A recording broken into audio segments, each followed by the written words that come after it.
learn gardening from a closed loop perspective as well. Growing stuff in pots is a great way to get started.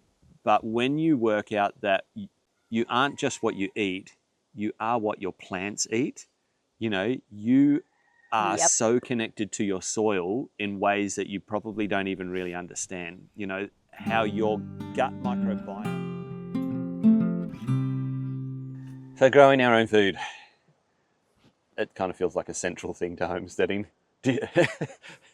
Can you homestead without having like a veggie garden? I always think in terms of thumbnails and titles. Growing your own food, the gateway drug to homesteading.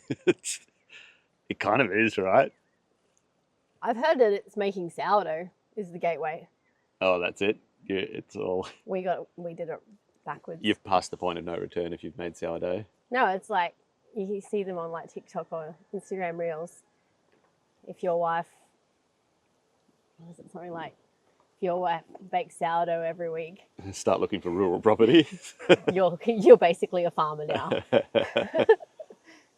I don't know. I reckon, look, there's lots of people that do all of those homesteady kind of things and wouldn't even think to call themselves homesteading because they're just good practices. And I think that does include growing food. Yep. But it definitely is, and maybe we'll get into this a little bit later, that I feel it's one of those eye-opening practices because it's so hands-on. But you don't have to be homesteady inclined. You know, one of my good gardening friends is a doctor. And like he loves the gadgetry of it and the science of it and probably the practice of it too. But has, no intention to raise goats or...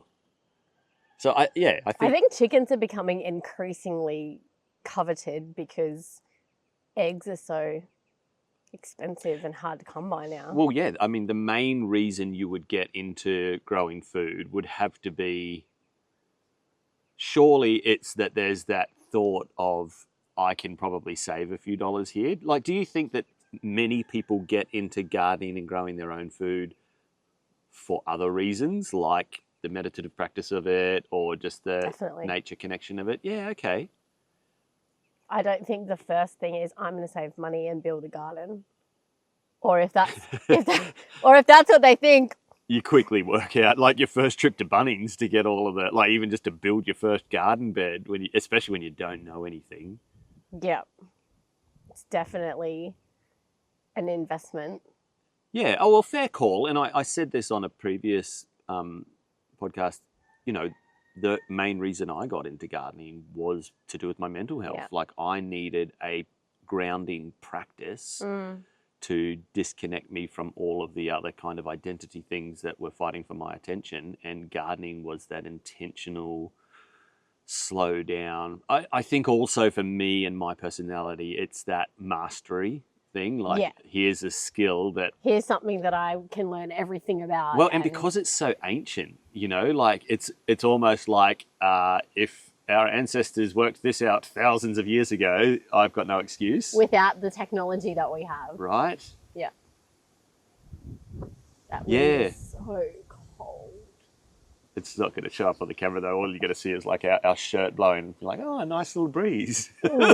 Bone chilling. Yeah. Winter's here. Well, speaking of winter, so just a little bit of context then. Our gardens, if you saw a recent video we did, and I can't even remember which one that was, but a couple of weeks ago on the main weekend episode, we sort of highlighted that the gardens are done.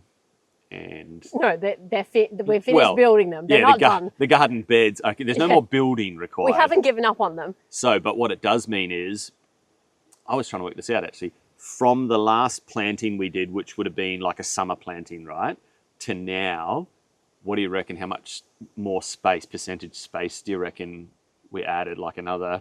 100%. Double.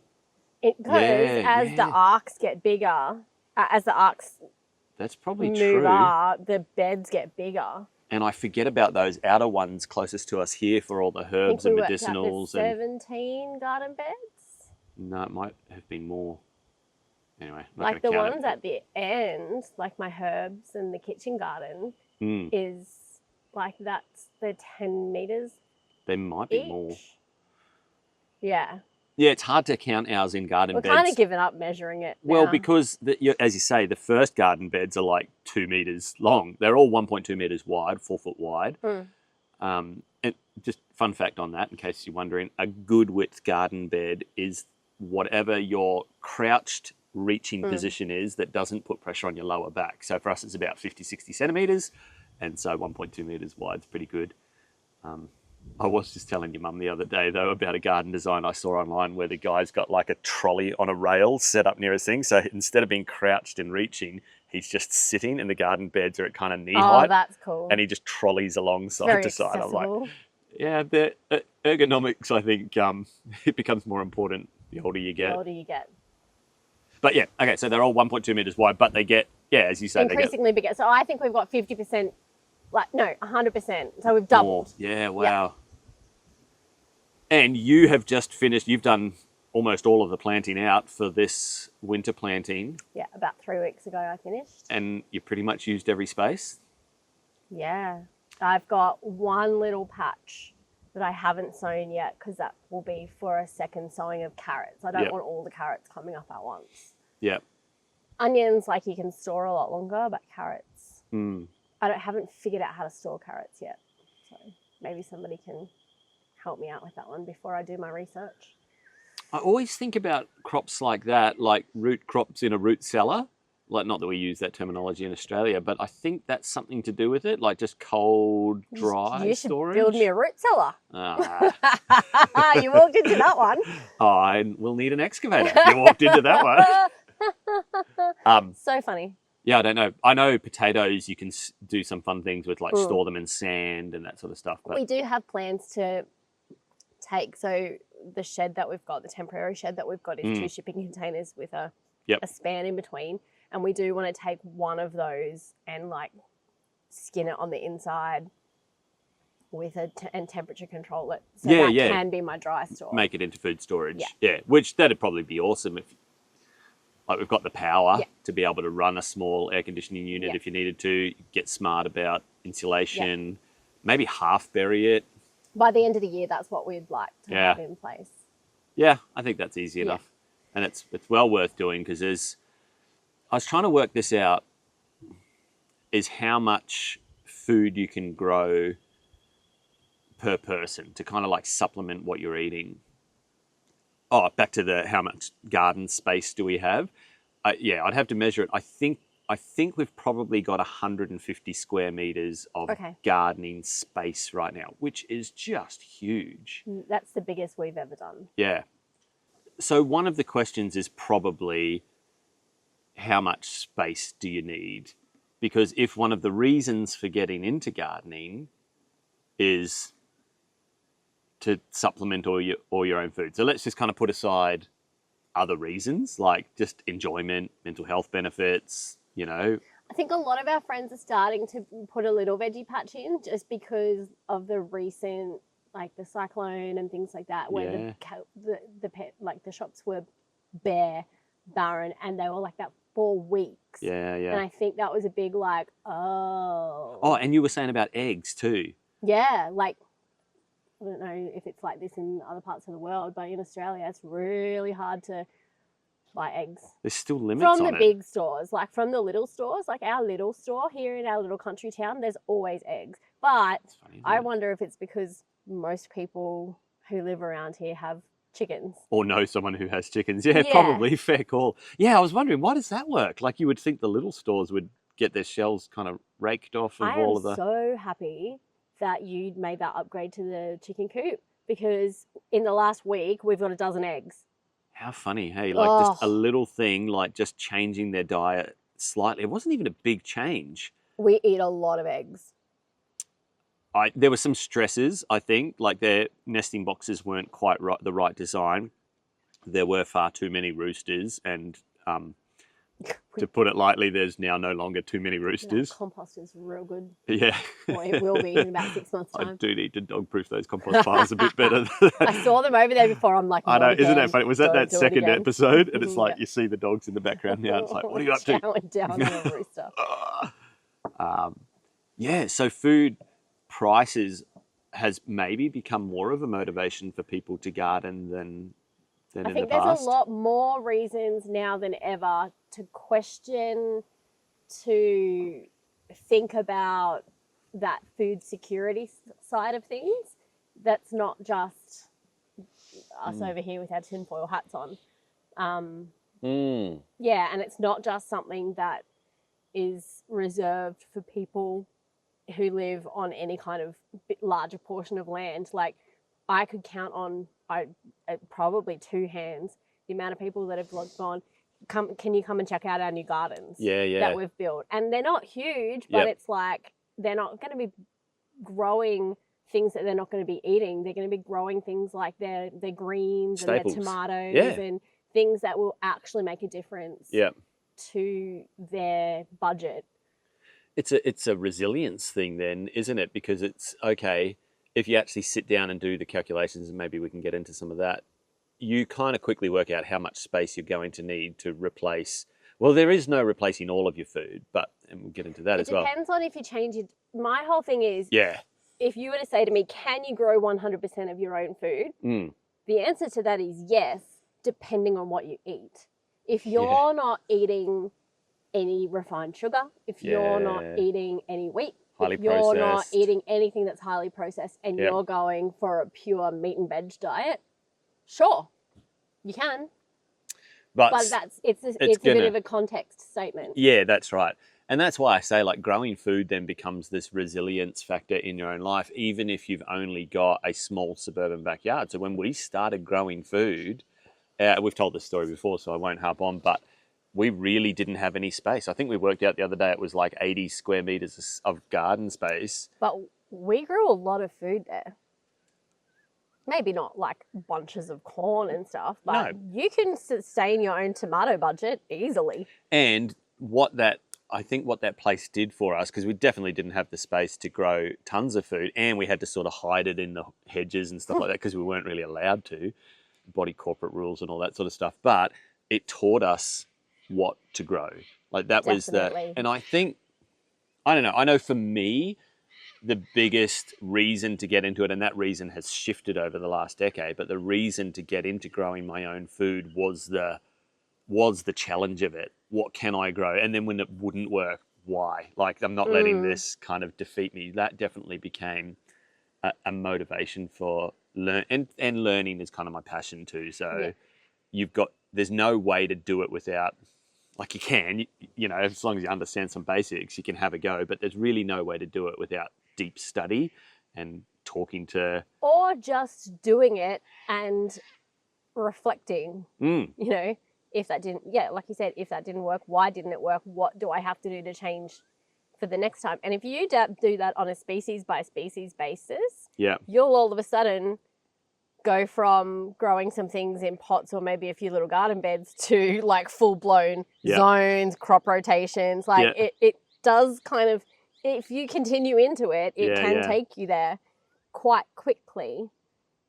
What was your motivation? I know what mine was. And I know, without saying me, like I know I probably kind of kick-started us into the gardening side of food security. But what was you've literally just planted out our entire winter garden.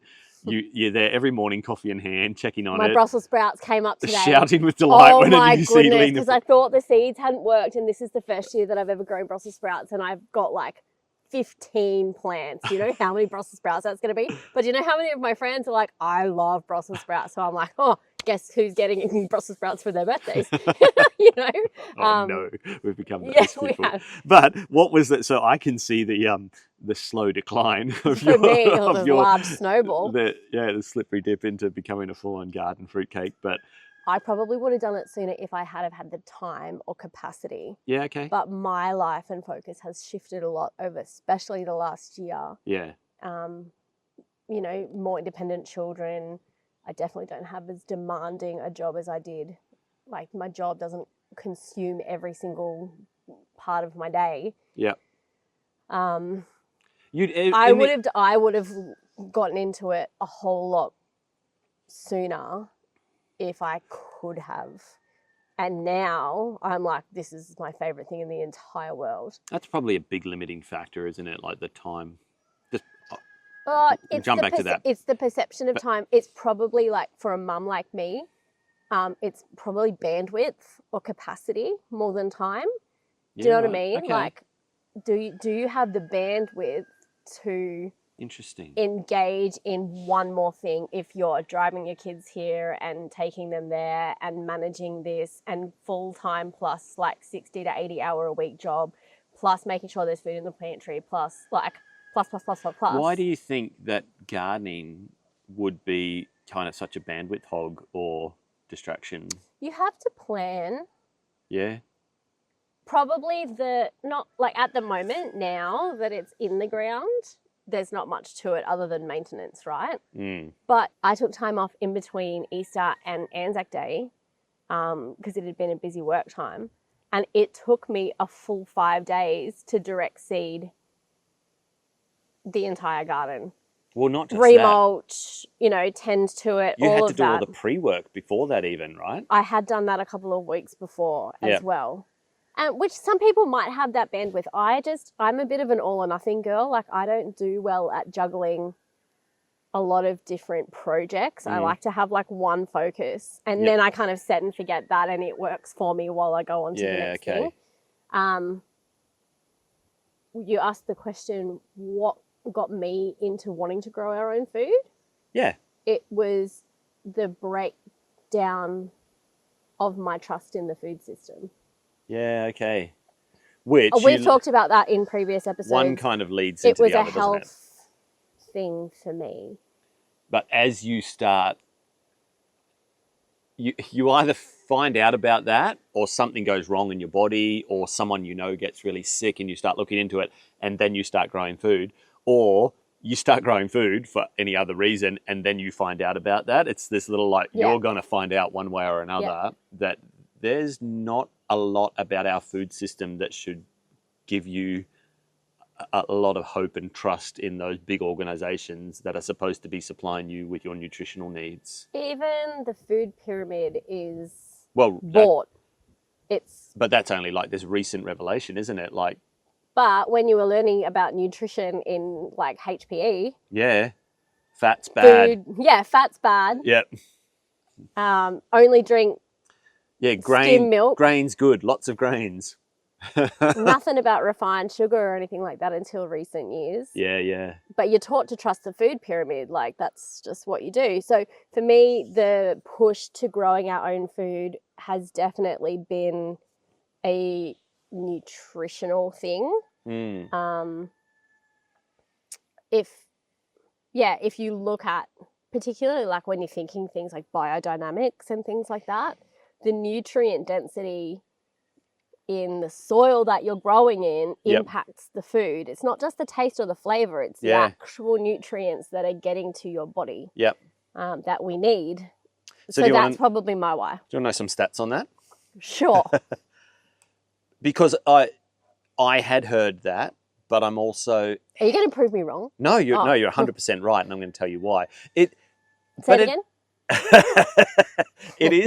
It is one of those kind of innate understandings, isn't it? That even when you get fresh food grown from a friend or whatever, it's almost like you instantly trust that more than you would trust food that's gone through. We're supposed to have these stringent food safety and nutritional standards and all of that sort of stuff.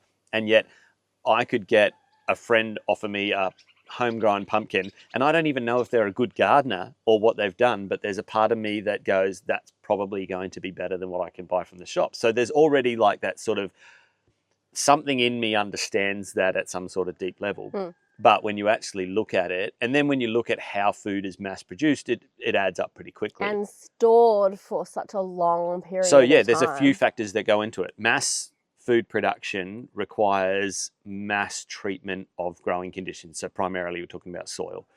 mass food production requires food to all be grown in the same spaces to make it more efficient in terms of processing and transportation. So you're looking at like monocropping. Yep. So you're talking about monocropping, how species don't do well when they're all growing near each other, and then your pest control gets higher. And then your pest management has to become higher. Food that's grown all in the same space has to travel longer distances, so it's got to survive for longer. So what are its storage conditions? And so there's a lot, and then long-term storage, like if you're buying canned stuff and that sort of thing, there's even more processing that goes into making that happen. But even just back up to the soil side of things, the research says you're probably getting a 50% gain just in vitamins. So just by homegrown food. Well, big ag doesn't really use compost. I mean, some might, but generally it's like a chemical fertilizer. They're going to be using chemical fertilizers, right? Because compost is way too hard. It's too time consuming. You can do it on a large scale, but most don't. And so without there being any sort of reason, financial or whatever, to not do chemical fertilizers, that's the way you make more money. Just having a higher number of microbes in the soil literally means those microbes can feed those plants more nutrients and particularly vitamins. So vitamin boost plus 50%, mineral boost plus 40%. Wow. And then what were the three things? Vitamins, minerals, and I'm forgetting the other thing. Things like, antioxidants. So there's a maybe 30-40% antioxidant boost as well. Even if health is the only reason that you do it, you're ahead of the game.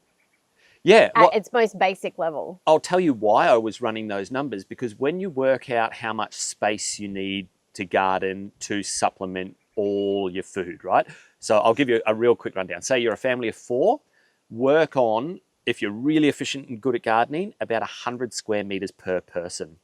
That's going to do... Of growing space. Right. Including fruits, right? So including maybe a few okay. dwarf varieties of... So over there, we're probably at 200... I don't know, I'd have to measure it. That's not enough. Well, not... If it was just the 2 of us, but then, there's the kids as well. Yeah. So definitely that will increase. Interesting. So about 100 square meters per person will get you to replace about 90% of your staples. So think tomatoes, zucchinis, lettuces, potatoes, onions, the easy stuff to grow. 90% of that you can do yourself if you've got that much growing space. About 70% of all your other stuff that's not, what else would you use? Asparagus. Yum. Yeah, I know, yum, but if you had to... Yeah, if you had to just... If you were starting out, you start with the staples, right? The poor man's stuff. Yeah. And then, well, that's what they would have called it. And then you back increase in the your day. skills, yeah. right? But then to replace some of those not so well used things, there's not only a nutritional boost, there's definitely an economic boost to you, right? Sure. If you think about beyond lettuce, tomato, and zucchini, some of those other vegetables and things that you buy start to get more expensive the more specialized they are, right? Sure. Oh, yeah, asparagus. And then I was working on about 30 to 50% of our fruits. So that would be berries and with a mini orchard sort of thing. So we're going to need, for the 4 of us, we're going to need to be gardening about 400 square meters of space pretty efficiently. But that's not impossible. I reckon we're probably more than halfway there. Are you watching the freak out happen right now? I'm like, oh my goodness. But that makes it like, how does that stack up then? Like, how do people have hope of being able to really make a difference? That's what I was saying. Growing their own food. Because that's a like for like replacement. So those numbers are done. Okay. And, thanks AI for having that conversation with me and working out the numbers. And I didn't quite go into it in depth, but that was 1 lettuce equals 1 lettuce. But that's not really true, because if you're getting a 50% boost in vitamins, 40% boost in minerals, a 30-40% boost in antioxidants. If you're getting all of these nutritional density advantages, 1 lettuce doesn't equal 1 lettuce. Right. 1 lettuce might equal 1.5 lettuces. Sure. Okay, I see what you're saying. Yeah. So it might not actually be 100 square meters in gardening space. But I want to expand the thinking even further than that. is the reason for growing all your own food to fix your budget or your body? Well, it's as different as the people that are listening or that are having this conversation. Well, so I find that interesting because I'd never thought about it until you just said your key impetus for getting into gardening was food security and nutrition. Mine was mental health. So both of us approached it from a holistic body, but not a finance approach, and not a finance. And because, as we said, the minute you take that first trip to the nursery or to Bunnings to buy everything you need to build your first garden bed, you pretty quickly work out. So here's a thing that we've had lots of conversations with people about over the years, when they say it's definitely more expensive to grow your own food. Mm. I would say yes, initially. But it does get to a point where it's like when you have your first baby and you go out and you buy everything they tell you that you need. Half of which you don't. Yep. And so the second baby comes around and you're like, well, I don't need all that. Like, experience teaches you. So when you first get into gardening, it's like, I need this and I need this and I need this and I want all of this because I'm now addicted to growing my own food or I'm addicted to gardening. You pretty quickly figure out what you need and what you don't. Mm. You get your favorite tools and you use them, for everything. And you invest in, like, your short-term investment is definitely high. Mm. But once you get into a rhythm, you've got your garden beds built, you might be composting a little bit or, you've bought yourself a little greenhouse or things like that. Mm. Once you've started for a couple of years doing it, you're saving your own seeds. Yeah. All of a sudden, that cost starts to go down. The investment cost starts to go down, but your output starts to increase probably as your skill increases as well. So I would say to somebody who was to say, is it cheaper? Is it going to make a difference to my budget to grow my own food? In the short term, no. Mm. In the long term, 100% yes. Mm. It would be cheaper. Yeah. So how much did it cost me for our big seed investment?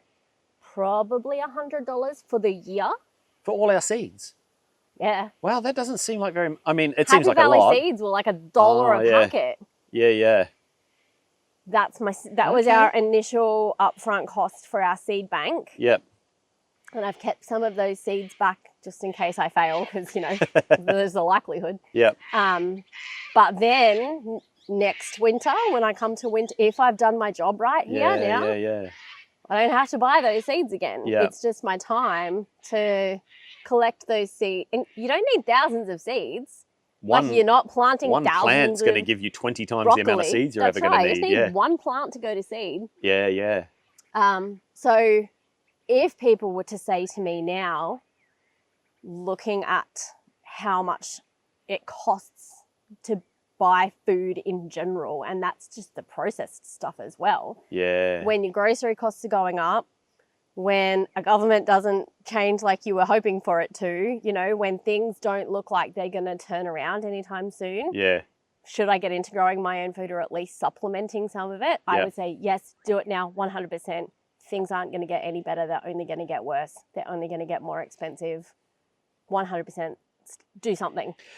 Even if they don't get worse economically, which I don't have high hopes for, and to be honest, regardless of which way this recent election had gone, it wasn't ever going to go in a good way. I didn't have high hopes that these types of things, they'll be focused on other things, worldwide things and that. Yeah.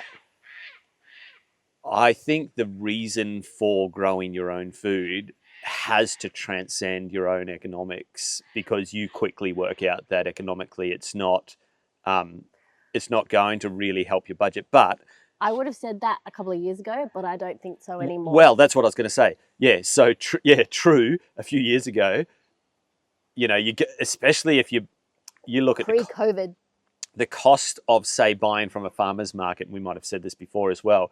It's almost not worth it if you are trying to replace all. Like, it's so expensive, and the reason is because those farmers on those small scale operations, on those low chemical input operations, know that it genuinely costs more to produce nutritionally dense Yeah. food. But, and I always bring it back to this, Joel Salatin's little saying, you are either paying for it now in the grocery store or you're paying for it later at the doctor's office.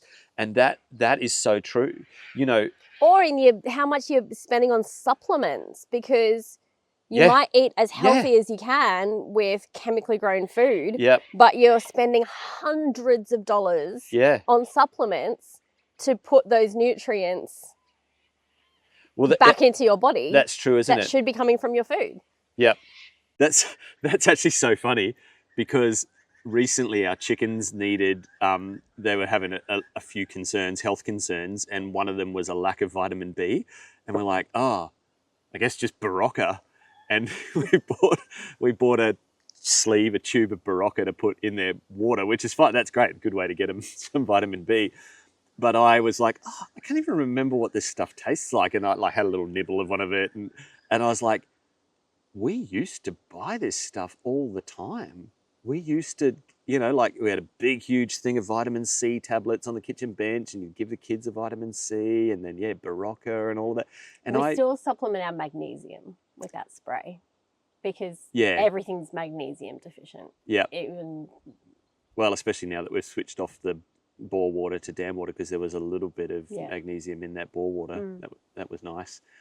So I hadn't even really considered that. Like, we did actually live for a time there where we did what everyone does. And you're just like, oh, I'm low in iron, I guess I'll take iron tablets. I'm low in vitamin B, I guess I'll do a Barocca or whatever. I'll take vitamin D. But just in terms of pure nutrition, one of the stats that came out during the last few years was that the countries that did worse during those COVID years were the ones that were nutritionally worse off. And so, like, more sickness, more deaths. As in, you have something like COVID come through a population, and you have a generally unhealthy population, that your susceptibility to other diseases and other things, which might be, I don't want to go into it too much, but, might not be as bad as you thought they were, except for the fact that you were already on the back foot. Yeah. And so that's kind of what that Joel Salatin quote means, is you're either paying for it now by putting whatever, your time, your money, your effort into good, nutritionally dense food. And then when you start to realize that, buying mass-produced food versus buying farmers market food or growing my own food has this other cost that I can't see right now, that I'm going to end up, and so like an immediate recognition would be, I don't have to buy those vitamin supplements anymore. But, we still don't know why we haven't really been able to solve cancers, for example. And I was listening to this great podcast the other day where they were talking about how AI is going to help us do a lot of the diagnostic work, like the admin type work that's going into figuring some of those problems out.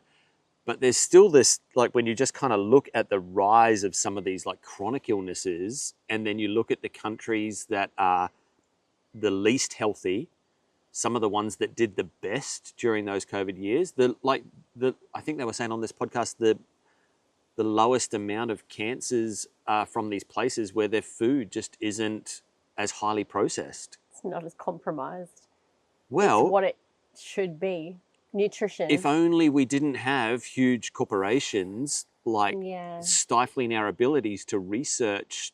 I don't want to be too tinfoil hat, but there's some money truth in this, right? There's some huge issues. We know glyphosate is shit that we shouldn't be putting in our bodies. Oh, that was the other stat. But we can spray it on our food. So not only are you getting a 50% boost in vitamins and a 40% boost in minerals and all of that, you're getting a minimum 20%, you're getting 100% chemical free, right?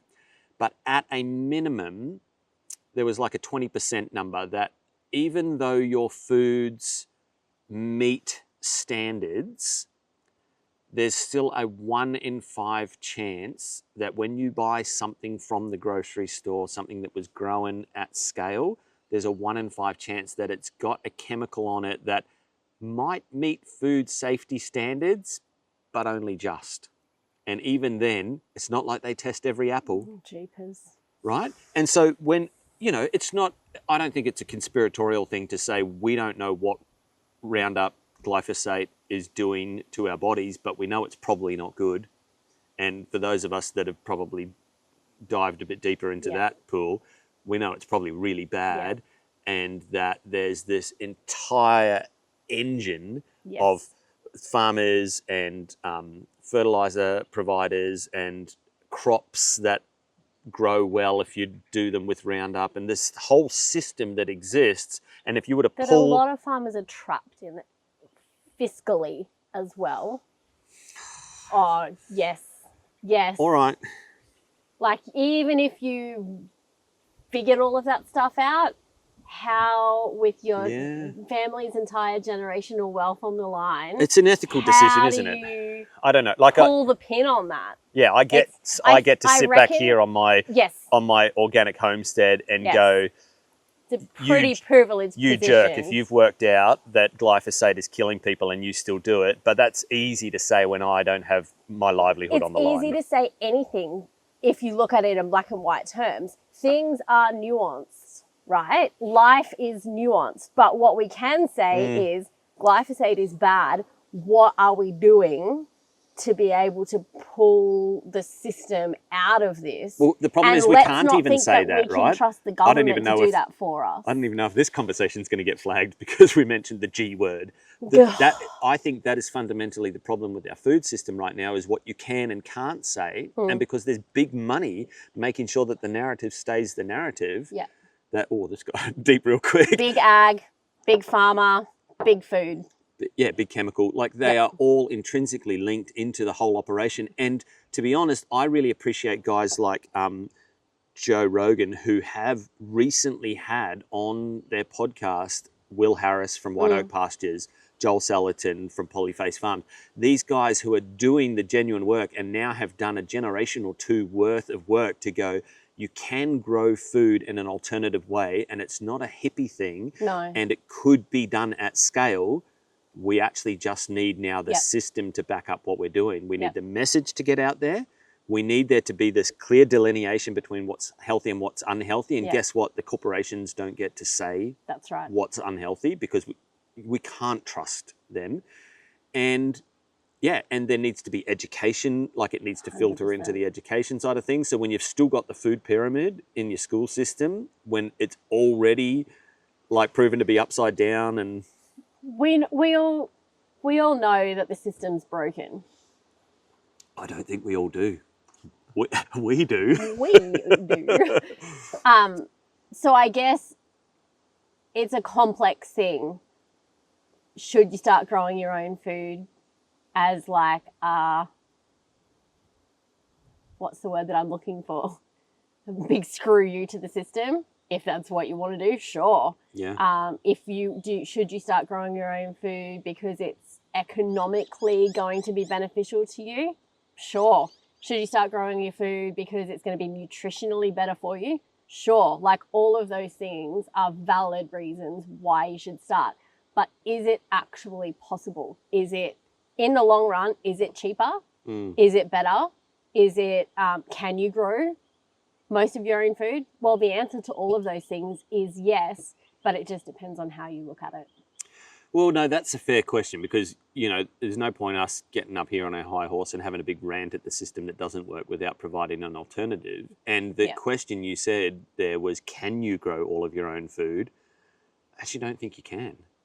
Not without looking at it from a community perspective. Yeah. Because we've looked at some of those numbers, right? And we are sitting in this privileged position of having acres and acres of space available to us, tons of time available to us. That's very few people. So even if we worked hard to get there. Oh, no. But I don't want to discount that either, but I also want to acknowledge the privilege. Oh, yeah. I'm not saying we got handed this or inherited anything like that. I'm just saying, compared to most people, even if we were able to work it out, if it still costs you a whole stack of time and a whole bunch of land space to do it, it's not a solution that's going to fit every person, is it? And you have to look at the actual economics. You actually have to look at, it costs water. If you're on the grid, it costs, water costs. Yeah.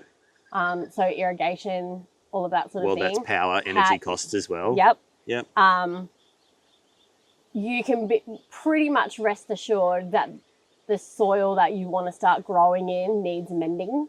Oh, if you live in the suburbs, you're probably on the most rubbish soil. And it's probably like landfill underneath you. So you should probably get that tested to see if there's any heavy metals or anything in that sort of, like there's that side of things. Yeah. Organic heirloom seeds, like, it's a relatively cheap thing. You can kind of go a bit, you tend to go a bit crazy at the start, but there's that factor as well.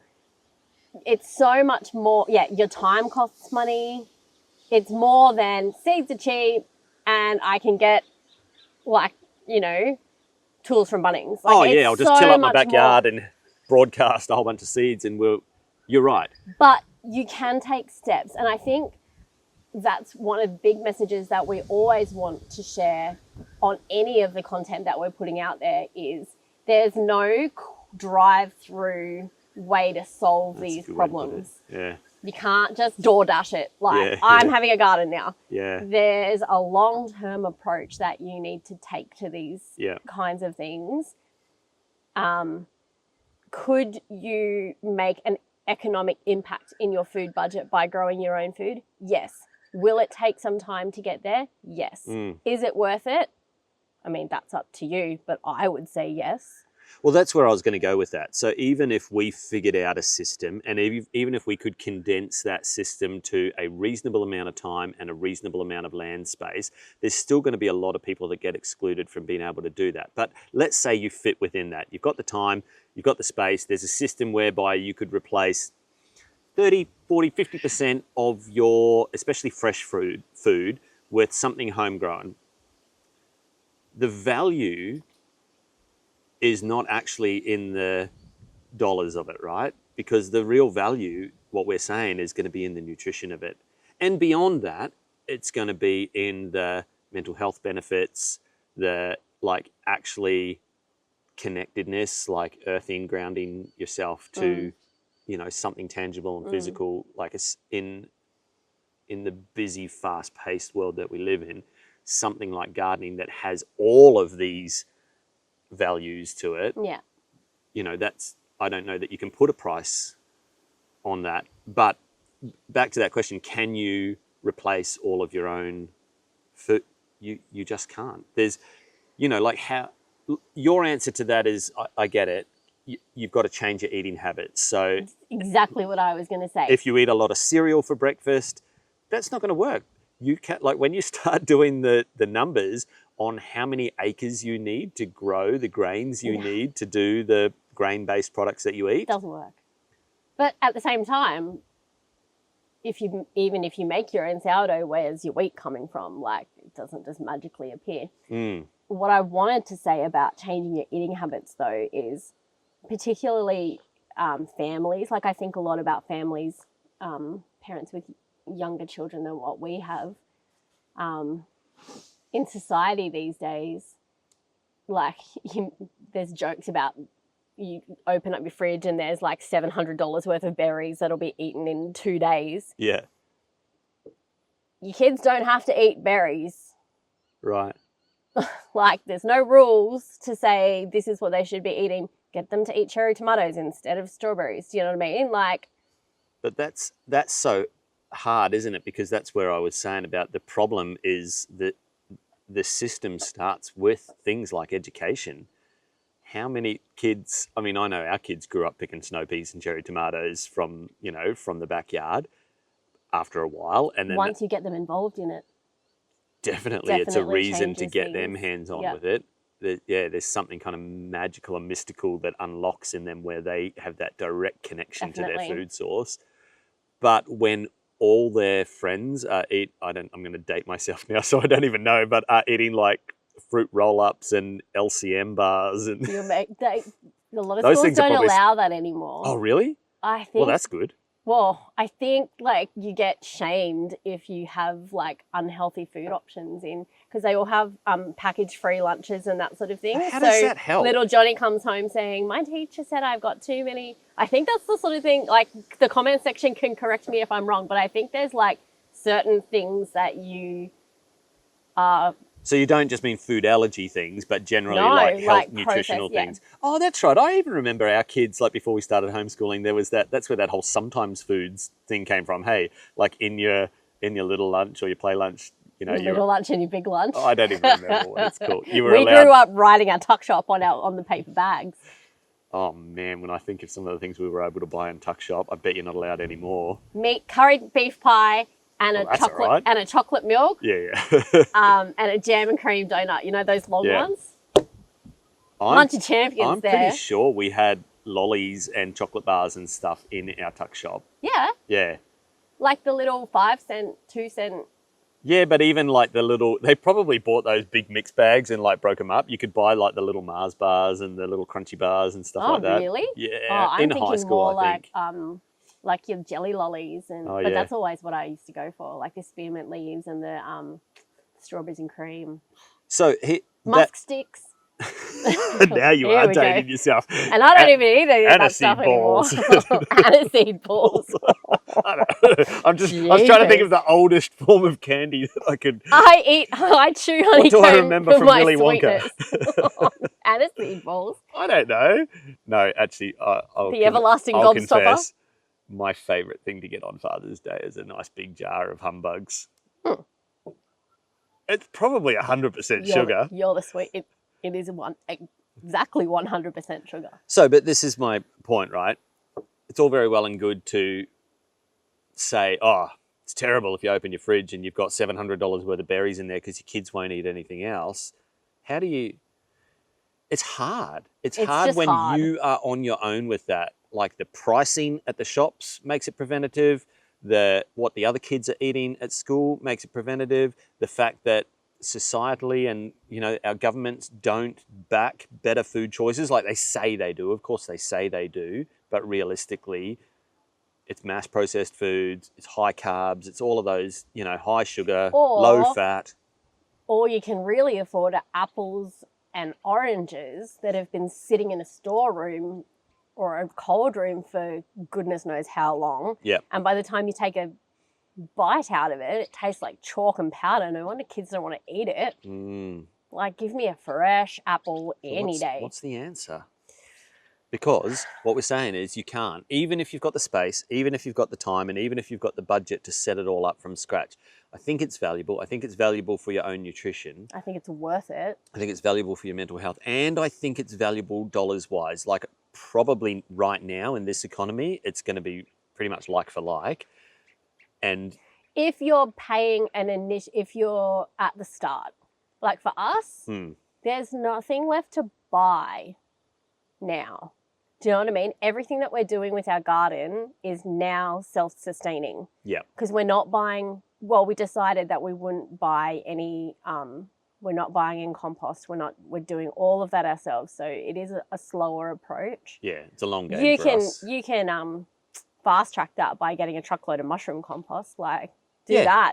Yeah. Do that for some easy wins. Oh, what I wouldn't give for some mushroom compost right now, it'd make you turbocharges everything. But we're playing the long game because we want it to be financially viable for us as well. So we're making our own compost. Well, also... And it'll take time for that to kind of really kick up a level as we amend our soil. Yeah. And to me, that was important to be able to tell this story that you can do this without inputs. Yeah. You definitely can. Oh, our very first, I think when we were really up and running veggie gardening wise, that's exactly what we did.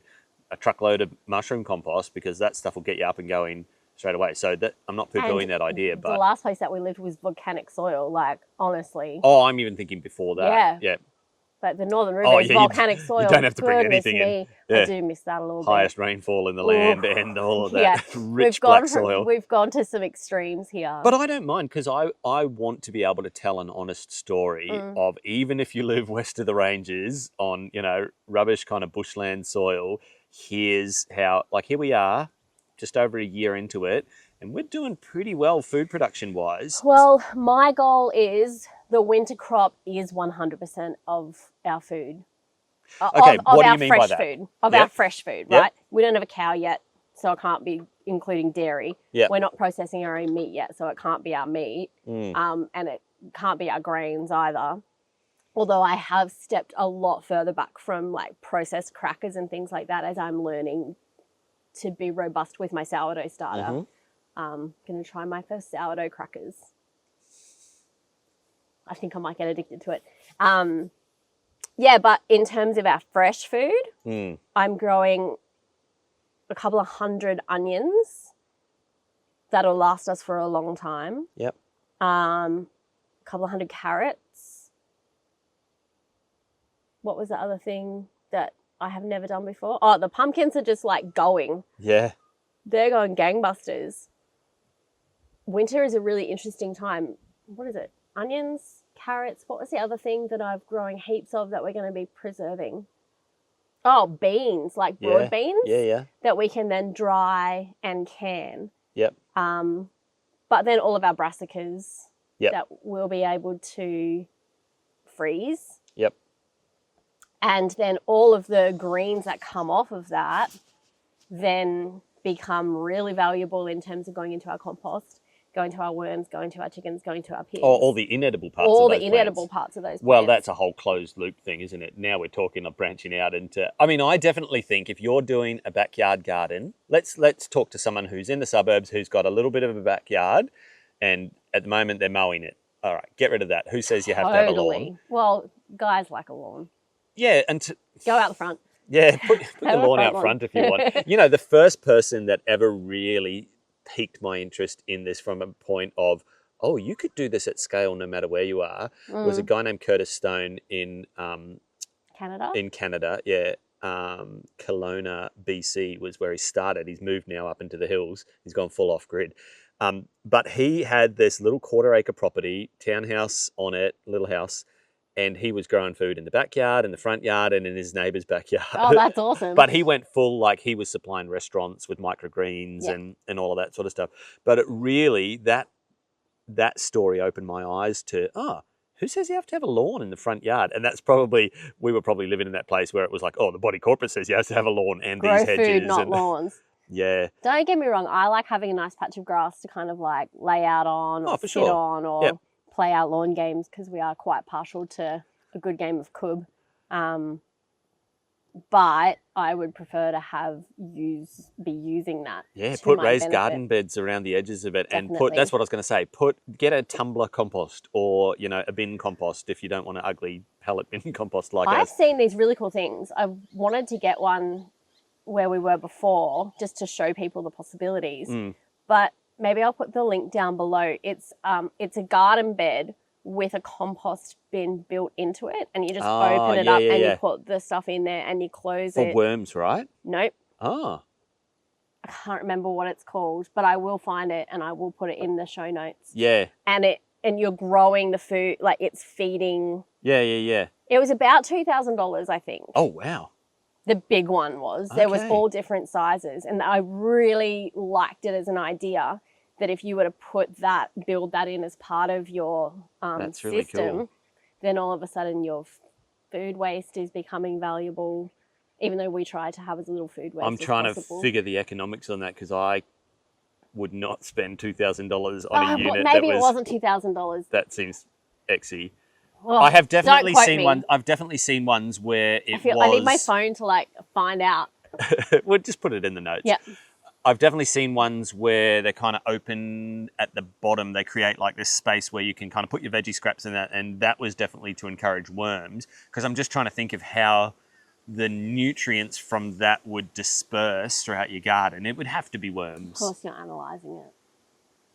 Well, you can get, and so my friend that is like a doctor that's into gut, he loves his gadgets, and he was like straight into setting up multi-zone irrigation systems and like automated stuff, and he was telling me telling me about like all the automations, and he's programming things and stuff now into like these which is what we're going to do.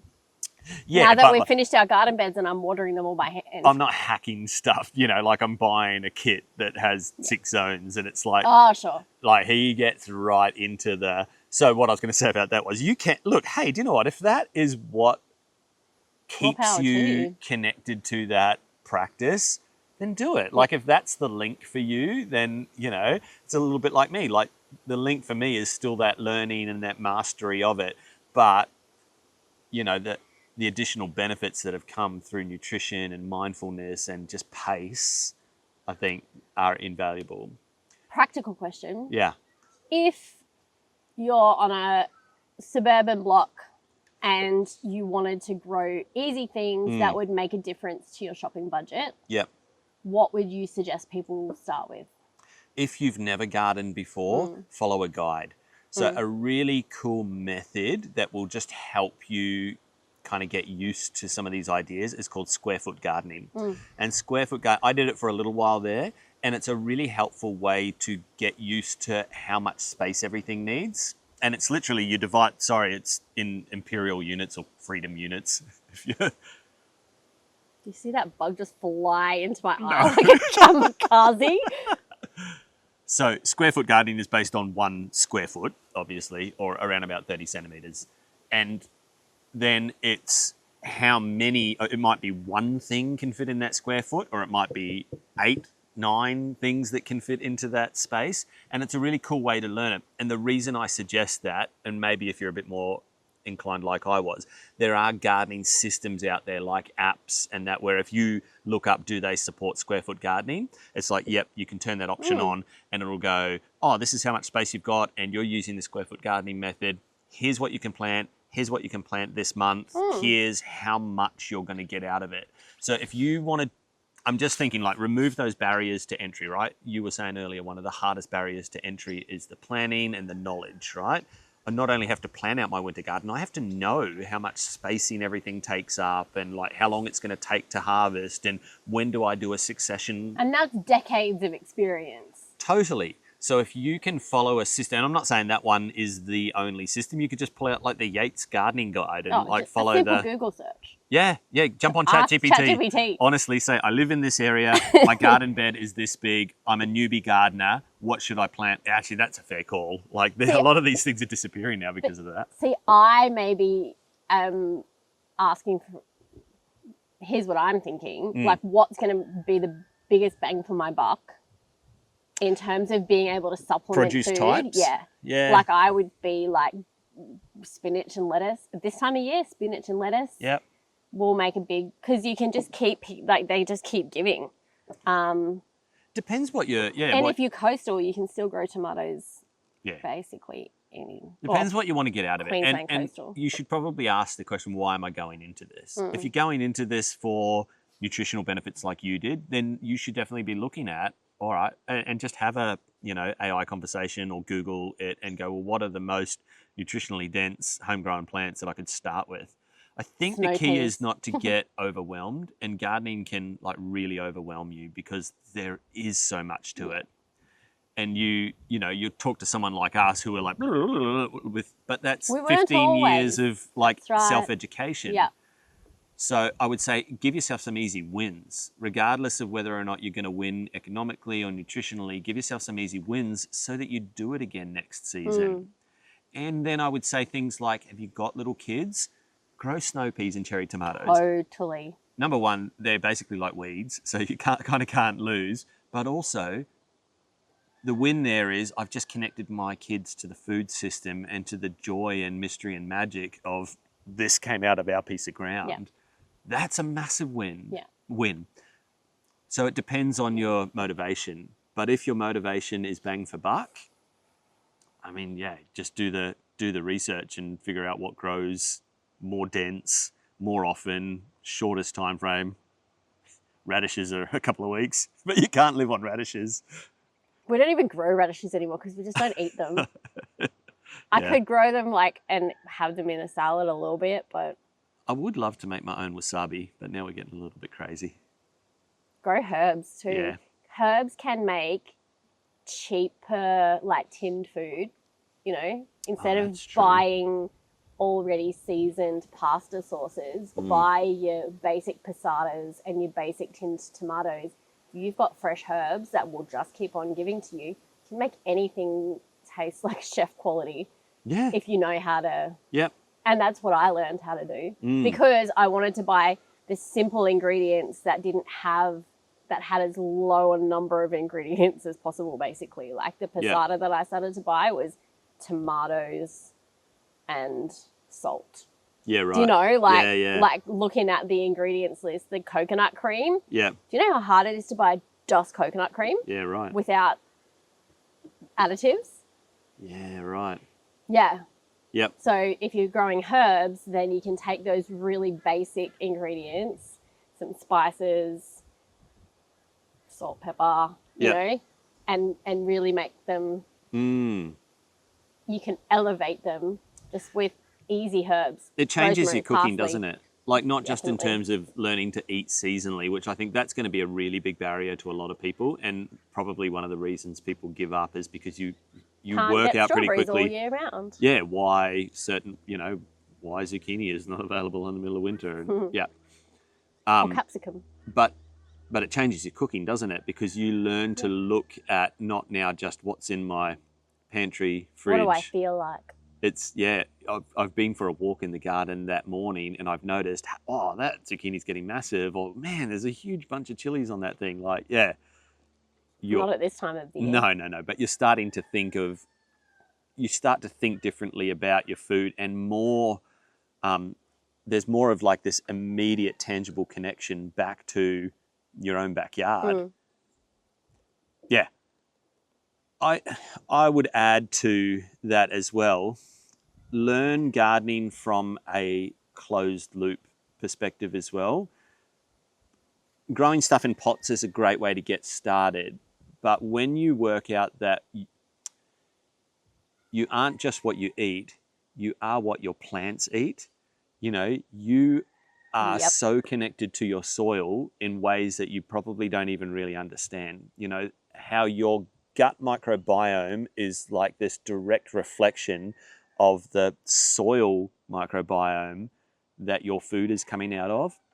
Once you start to make those kind of connections and go, oh, if I interrupt that process anywhere with, whatever it might be, chemicals or whatever, it has this effect at the end. But if I can kind of loop it back into the system, and then you go, oh, well, it's not just now my plants and the pots, it's, am I making my own compost? Do I have a little worm farm thing? So I want to throw an idea out there, because most councils, municipalities, cities, whatever, will have a regulation about chickens, and I can hear our roosters in the background there. They definitely do about roosters. Most places you're not allowed roosters, but almost everywhere you're allowed up to a certain amount number of backyard chickens. And I just think when you connect an animal into that process, it's this tangible, visible thing that happens in you where you see that cycle of food scraps, chicken, manure, eggs. Even if you're not eating chicken meat from your own chickens, there's this closed loop that kind of gets cemented in you as an understanding, and that, and then that expands into things like soil microbiomes. And you can't garden as this isolated idea of, like this. I think that's why things like hydroponics and that sort of freak me out, because even though you can do it at a small scale and at home, and someone correct me in the comments if I'm wrong on this, because I've never actually done it, so I don't want to speak out of school. And you've not looked into it either? No, but from a basic understanding, it requires a lot of management, a lot of inputs. From people that I've talked to, briefly, my understanding would be it's simple, you can set it up, and once you've got it going, you can crank out a whole lot of food. It feels like this, like if robots did gardening kind of idea. Do you know what I mean? Doesn't feel real. But soil's your thing that you're like, what came alive for you when you learned how to garden wasn't that you got skilled at knowing how to grow tomatoes.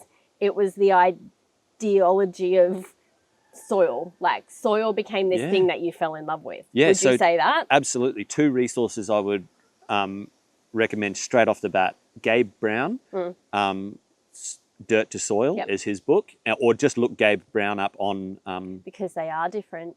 Dirt and Soil.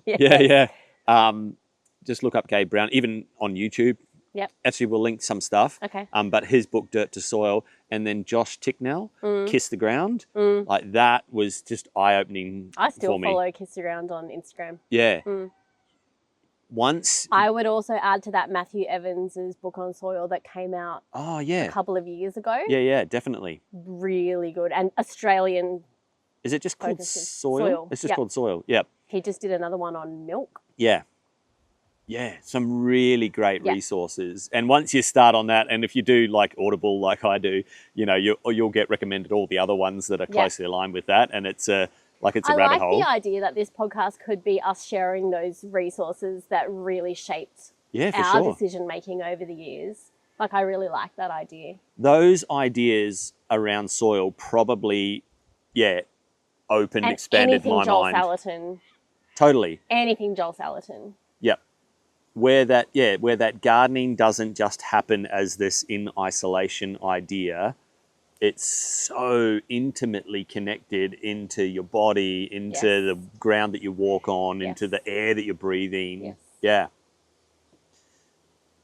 It's maybe we should put like a disclaimer warning on this podcast. Welcome to the slippery slope. Well, that's what I was going to say, because once you start, and look, for the majority of people that may be watching this conversation, they're probably already interested in topics like this anyway. They already know, you know, you start looking at topics to do with homesteading and you quickly realize, oh, there's a world out there that we don't know about.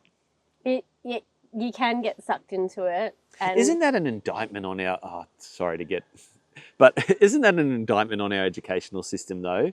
To go, I had to get to my late 30s, early 40s, have like a mental health reason for me, a nutritional reason for you, like whatever it is, to start to unlock and explore ideas that were actually going to be beneficial to us as holistic human beings. I think there are places that are trying to change that now. Like, good. I think there are a lot of, especially early childhood and maybe primary school schools that have a veggie patch that make this part of their education and their learning. I don't want to say it's all lost. I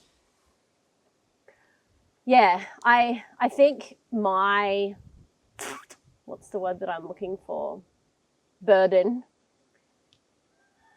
that I feel like I want to communicate, especially after the last week of just looking at the years to come, going, oh, things are going to get real tough for people in the coming years, because I can't see an answer to costs of anything going down. Like, now that they know that we'll pay it, like, even if inflation comes down, even if answers to big issues, even if there's big solutions, these costs aren't coming down ever again. Yeah. Like, that's not happening.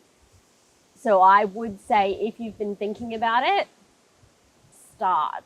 I think that's my burden to people, is just start doing something that gives you a little bit more security, that can help you eat nutritious food and understand nutrition in food, that can impact your bottom line. I just feel like if you haven't started already, you should. Yep. And I think probably one of the other unexplored values that we haven't talked about is community. Because once you realize, so backing up to that answer of, can you grow all your own food? No, not realistically, you can't, but that probably shouldn't be your goal. Like, you can get pretty close. That shouldn't be your goal, or you will give up on it.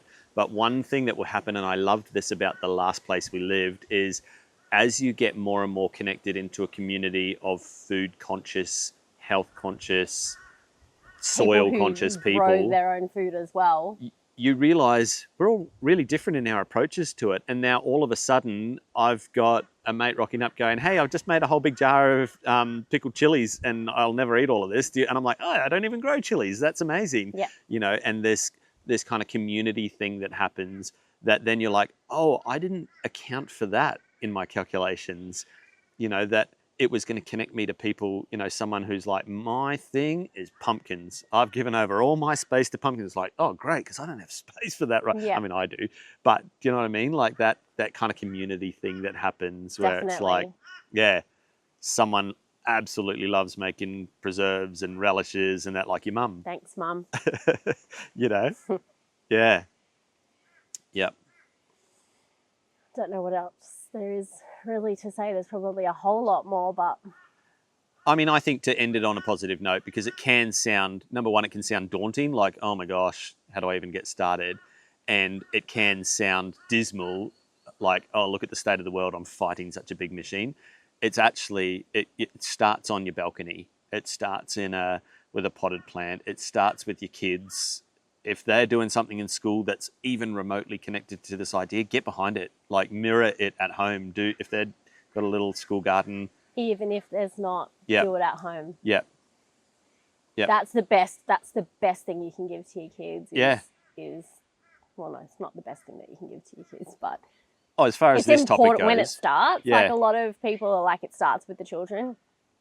And I know, like, none of my kids are avid gardeners right now, but like I might have said in a previous episode, that my granddad's garden somehow got into my psyche at 6 or 7, 8 years old, so that at a moment in time in my 20s where I just needed to do something tangible with my hands and grounded, that was the first thought that popped into my mind. Like, there's something, I want to say, mystical about the process of pulling food out of the earth and bringing it into your kitchen and shortening that route from soil to plate. That does something in your psyche. So don't do it for the economics of it. Do it for, kind of what it does, transformatively in your brain, in your body, in your family.